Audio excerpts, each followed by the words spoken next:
Sa aking pagtanda, unawain mo sana ako at pagpasensyahan kapag dala ng kalabuan ng mata at nakabasag ako ng pinggan o nakatapon ng sabaw sa pagkainan. Huwag mo sana akong kagagalitan. Maramdami ng isang matanda.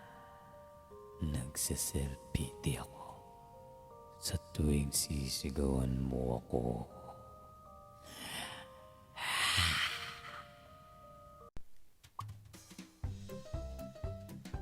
Kapag mahina na ang tenga ko at hindi ko maintindihan ang sinasabi mo, huwag mo sana akong sabihin ng bingi o kaya maglinis ka nga ng tenga mo.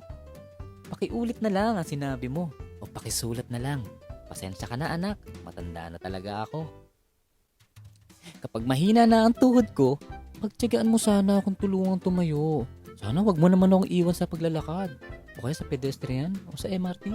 Katulad ng pag-aalalay ko sa'yo noong nag-aaral ka pang lumakad.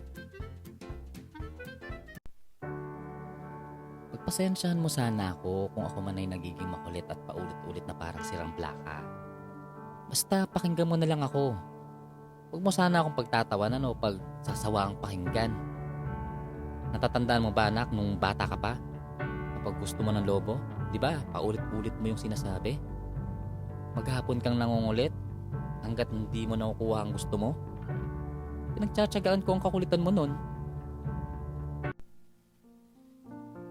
Kapag dumating ang sandali ng aking pagpanaw, hawakan mo sana ang aking kamay at bigyan mo ako ng lakas ng loob na harapin ang kamatayan.